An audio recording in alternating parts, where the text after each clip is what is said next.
بسم اللہ الرحمن الرحیم۔ السلام علیکم۔ ہماری کہانی کا پارٹ 2۔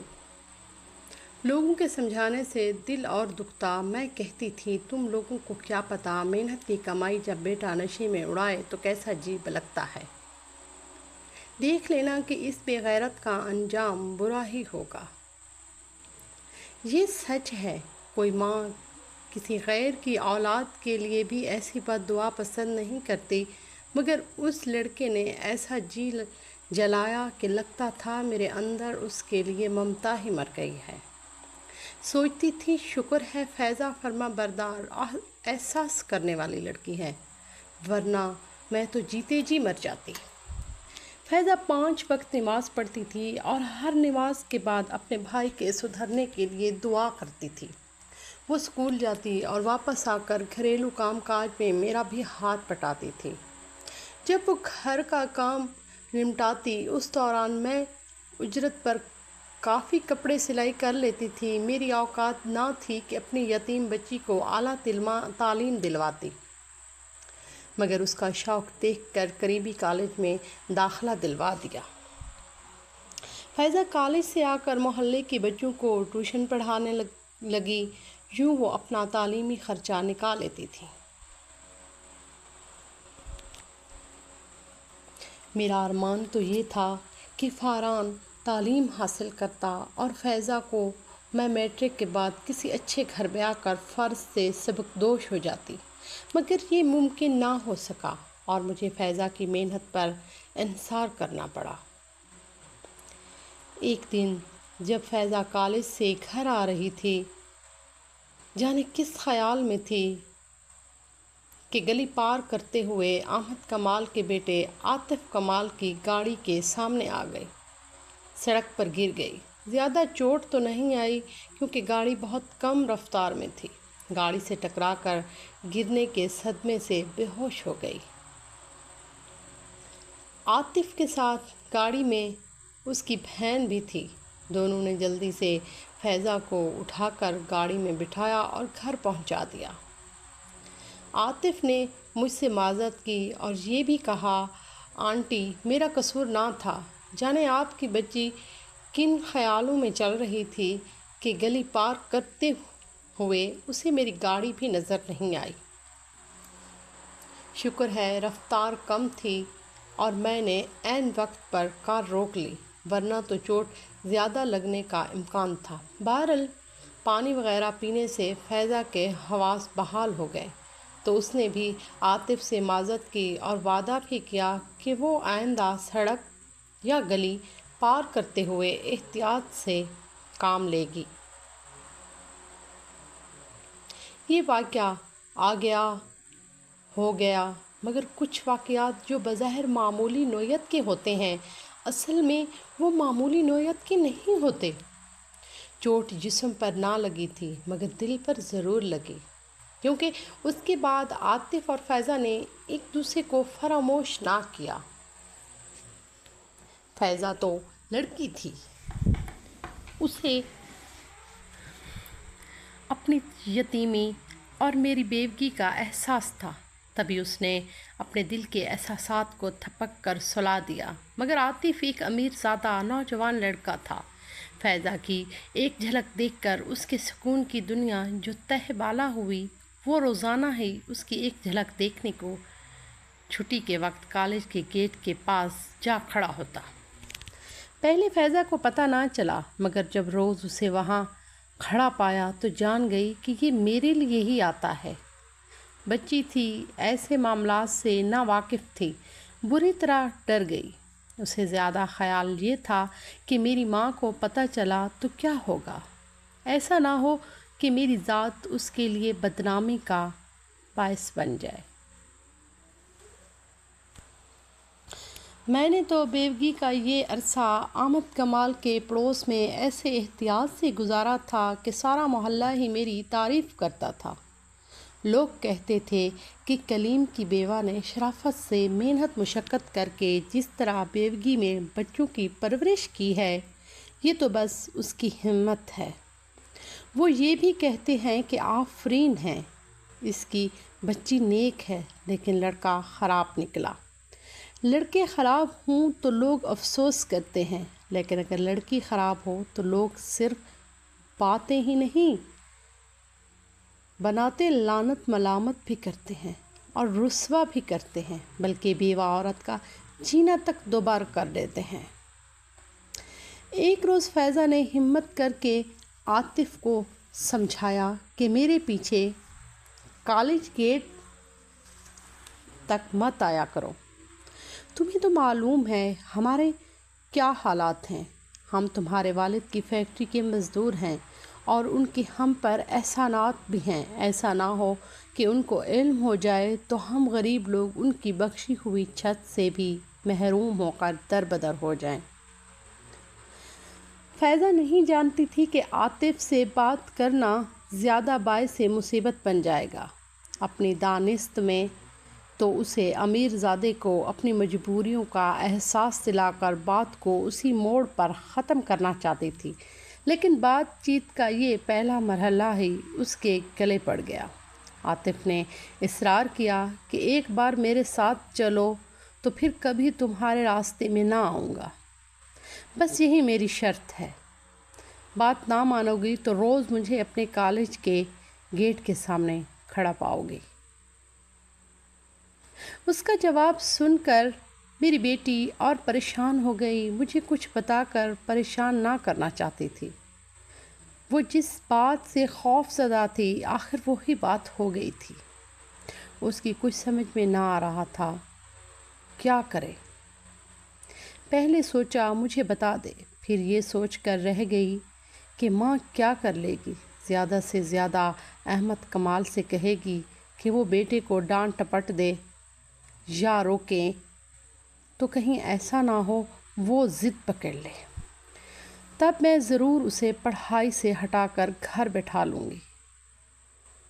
اگلے روز جب عاطف پھر اس کے پیچھے آیا، وہ اس کی گاڑی میں بیٹھ گئی تاکہ اس کو منت سماجت سے سمجھا سکے، لیکن عاطف نے تو کچھ ہی سوچ رکھا تھا۔ اسے لے کر وہ ایک دوست کے بنگلے پر گیا اور کہا کہ مجھ سے شادی کر لو، ورنہ عزت گنوا کر گھر جاؤ گی تو کیا یقیناً عمر بھر پچھتاؤ گی۔ تم نہیں جانتی میں جس چیز کو پسند کر لوں اسے حاصل ضرور کرتا ہوں۔ اب میری بیٹی کو اپنی غلطی کا احساس ہوا کہ وہ کیوں اس سر پھرے نوجوان کی گاڑی میں بنا سوچے سمجھے چڑھ بیٹھی تھی۔ اب تو وہ کلی طور پر اس کو رحم و کرم پر تھی۔ اس نے تبھی کہا، ٹھیک ہے میں عزت نہیں گنوانا چاہتی، مگر تمہاری میری شادی کیسے ہو سکتی ہے؟ تم ایک امیر کبیر باپ کے بیٹے ہو اور میں ایک غریب بیوہ کی لڑکی ہوں۔ ہمارے خاندان کے درمیان دولت کا بہت فرق ہے، یہ رشتہ ہو ہی نہیں سکتا۔ رشتہ نہیں ہو سکتا، ہمارا نکاح تو ہو سکتا ہے اور اس کا انتظام کیا ہوا ہے۔ ہمارا نکاح آج اسی وقت ہو سکتا ہے، بلکہ ہو جائے گا اگر تم راضی ہو جاؤ۔ میں بعد میں گھر والوں کو بھی منا لوں گا۔ فیضا ہمیشہ احمد کمال کے گھرانے کے ٹھاٹ باٹ کو رشک کی نگاہ سے دیکھتی آئی تھی۔ آج اسی گھرانے کا لڑکا اسے اپنی منکوہ بنانے پر اصرار کر رہا تھا۔ جانے کیا سوچ کر وہ عاطف کے ساتھ ہو لی اور دونوں نے نکاح کر لیا۔ شام کو عاطف اس کو میرے گھر پر چھوڑ گیا۔ میں نہیں جانتی تھی کہ میری بیٹی کے پرس میں آج ایک اہم پرت بھی ہے، اور وہ تھا اس کا عاطف کے ساتھ نکاح نامہ۔ 2 دن سے فرحان غائب تھا، اسی شام کو وہ بھی گھر آ گیا، آتے ہی روپیے طلب کرنے لگا کیونکہ اس کا نشہ ٹوٹ رہا تھا۔ میرے پاس اس روز پیسے نہیں تھے، تبھی اس نے میری گردن کو دبوچنے کے لیے اپنے ہاتھ بڑھا دیے۔ میں حسب معمول چلانے لگی، اے بدبخت مجھے پھانسی نہ لگا، خدا کرے تجھے پھانسی لگے، آج میرے پاس پیسے نہیں ہے تجھے دینے کو، ایک پیسہ بھی نہیں ہے۔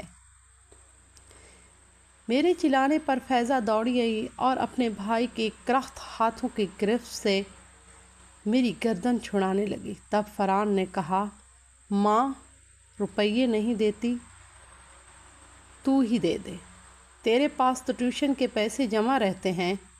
اس نے کہا، بھائی قسم سے آج میرے پاس بھی کچھ نہیں ہے۔ ٹیوشن والے بچے پہلی کے بعد فیس لا کر دیتے ہیں اور ابھی پہلی میں دو تین روز باقی ہیں۔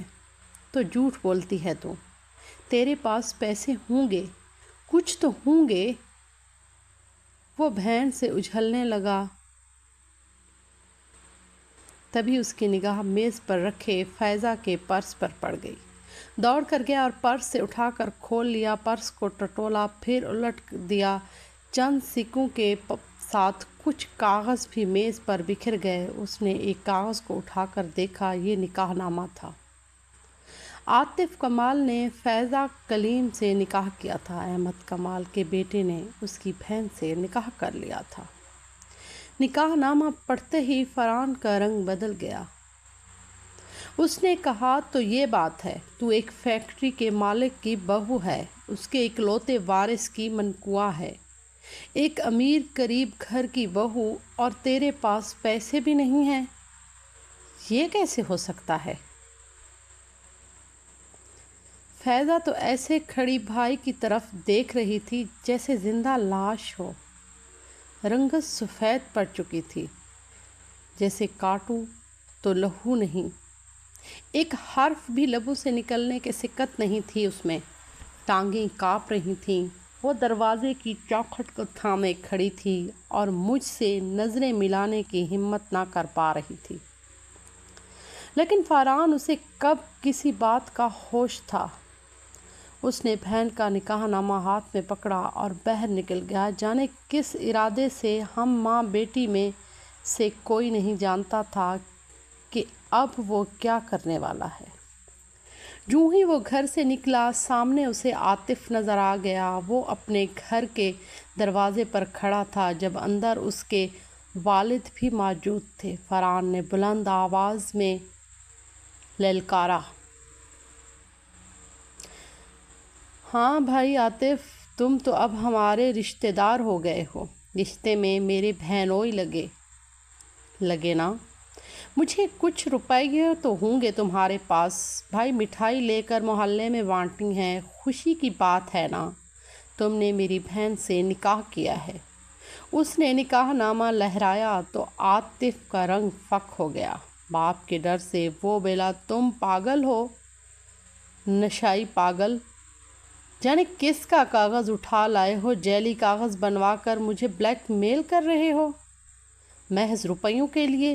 یہ روپے لے لو، مگر میرا تم سے کوئی رشتہ نہیں ہے، میں نے کوئی نکاح نہیں کیا کسی سے، مجھے بلیک میل نہ کرو۔ کیا تم نے نکاح نہیں کیا ہے میری بہن فائزہ سے؟ بے غیرت جعلی آدمی تو تم ہو، اپنے عیش کی خاطر میری بہن سے جعلی نکاح نامہ پر کروا دیا ہے۔ نکاح کیا ہے تو مانو، پھر اس کو رخصت کر کے گھر لے آؤ۔ کہہ دینا کہ میں نے کسی سے کوئی نکاح نہیں کیا، تمہاری بہن سے میرا کوئی واسطہ نہیں ہے، وہ تو بہن ہے میری، اب جاؤ یہاں سے۔ عاطف اسے دھکے دینے لگا اور نکاح نامہ چھین لینے کی کوشش کرنے لگا۔ فرحان نے غصے میں جیب سے خنجر نکال لیا اور پے در پے عاطف پر وار شروع کر دیے۔ وہ تڑپ کر زمین پر گر گیا، لیکن میرے بیٹے نے بس نہ کیا، وہ وار پہ وار کرتا گیا، یہاں تک کہ عاطف کے چوکیدار نے پیچھے سے آ کر اسے دبوچ لیا، جو نماز پڑھنے قریبی مسجد پہ گیا ہوا تھا۔ اس شور پر احمد کمال گھر سے باہر نکلا آئے، پھر تو محلے دار اکٹھے ہو گئے، عاطف کو ہسپتال اور فرحان کو تھانے لے گئے۔ نکاح نامہ تو عاطف کے خون میں تر برتر ہو چکا تھا، اس پر درج نام و تحریر بھی سرخ ہو گئی تھیں اور پڑھی نہ جاتی تھیں، لیکن پولیس کے سامنے فرحان نے اپنے بیان پر ڈٹا ہوا تھا کہ یہ نکاح نامہ ہی ہے، غور سے پڑھنے کی کوشش کرو، میں نے خود پڑھا ہے اپنی ان آنکھوں سے، میں فیضا کا بھائی ہوں، نشہ ضرور کرتا ہوں مگر بے غیرت نہیں ہوں۔ عاطف دھوکہ کرنا چاہتا تھا میری بہن کے ساتھ، تبھی تو نکاح کر کے مکر کر رہا ہے، کیونکہ اس کے والدین ہم غریبوں پر صرف ترس کھا سکتے ہیں، ہمیں کبھی اپنا رشتہ دار قبول نہیں کر سکتے تھے، ہم ملازم تو تھے ان کے۔ فرحان کی کسی نے نہ سنی، اس کی کون سنتا، اسے حوالات سے جیل اور پھر پھانسی کے تختے پر پہنچا دیا گیا، کیونکہ بقول لوگوں کے یہی انصاف کا تقاضا تھا۔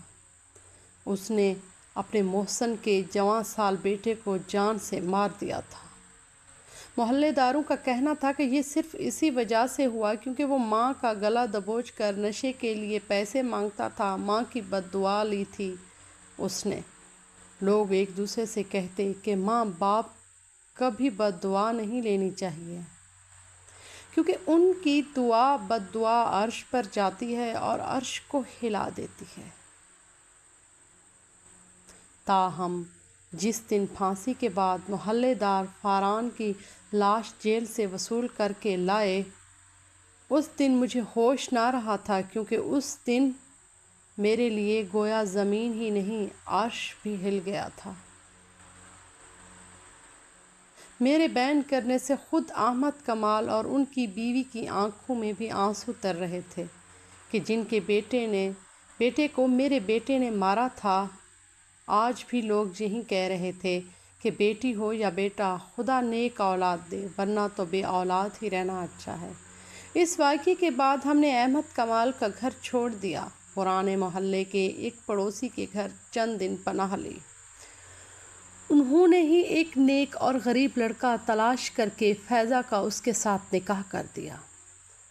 فیضا نے صبر شکر کے ساتھ نئی زندگی کو قبول کر لیا کہ وہ میرا دکھ اور اپنی مجبوریاں جانتی تھی۔ خدا کا شکر ہے کہ میرا داماد شریف انسان ہے اور اس نے کوئی بری عادت نہیں تھی، معمولی تنخواہ دار تھا۔ فیضا بھی ایک سکول میں پڑھاتی ہے، دونوں کی آمدنی سے گزر بسر عزت سے ہو رہا تھا۔ فرحان کی جدائی کا داغ دل پر ہے، یہ دکھ بھلانے کا نہیں ہے، لیکن داماد کے روپ میں جو بیٹا ملا، آج اسی پر خدا کا شکر ادا کرتی ہوں۔ اسی نے بڑھاپے میں سہارا دیا کہ عزت سے زندگی کے باقی دن بھی کٹ جائیں گے۔